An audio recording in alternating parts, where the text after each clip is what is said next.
Workforce optimization for ITSM on the Now platform lets managers plan shifts and publish schedules to give them the tools they need to manage the scheduling for their organization from a central location.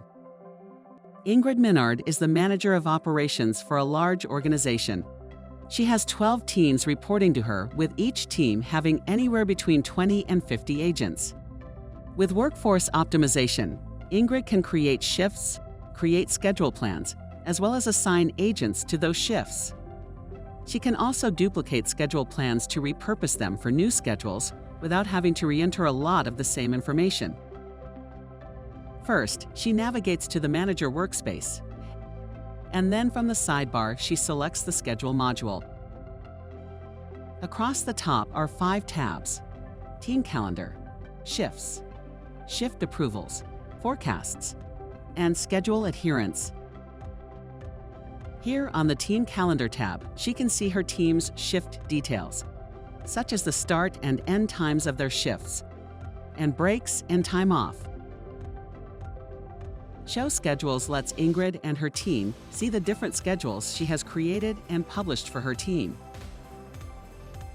Shift plans are predefined shifts. This lets her create shift templates that she can keep reusing through the year. She can also create a new work shift or on-call shifts from here.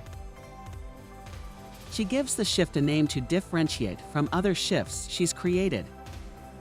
This one will be a Tuesday through Friday shift, consisting of 4 10-hour days. The start time will be 7 a.m. and the end time will be 5 p.m. If Use Agent Time Zone is selected, the schedule time automatically adjusts to each agent's time zone. This way, Ingrid doesn't have to define shifts for the different time zones. Now that she's created the shift, she can add breaks and time off. First, she'll give it a name and enter the duration, and then she'll define the time frame within which she wants to add breaks. The scheduling application automatically staggers the break time for each agent so that the entire team isn't on break at the same time. The scheduling application will cycle through the rest of the agents using the same process if there are more agents in that shift. Ingrid uses the same process to add a lunch break and an afternoon break for her agents. Now that she has created and defined the shift, she can create a schedule plan for her team. Here, Ingrid can see the schedules she has already created.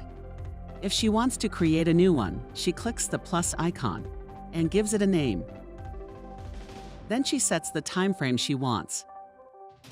She also has the option to assign this schedule plan to all the groups or to specific groups that she manages. She saves when she's done. And now she can add a shift. She selects the shift she created earlier and assigns agents to the shift. Then saves. She continues to build her shift by repeating the process of adding shifts and assigning agents. After each saved change, the team calendar refreshes, giving her a review of the schedule she is building, which is now in a draft state. When she's done adding all the shifts and agents, she can publish it for everyone to access. Another feature available to Ingrid is Duplicate. This is helpful if she wants to create a new schedule but doesn't anticipate many changes or differences from one she has already created. All she has to do is duplicate it, and then make the changes she needs, such as renaming it and setting the dates of the schedule. This saves her the time of having to create a new schedule from scratch and lets her keep the essential shifts and agents she has already implemented in an already existing one. With one simple setup, Ingrid has completed a schedule plan for her entire team, so her agents can resolve issues as they arise.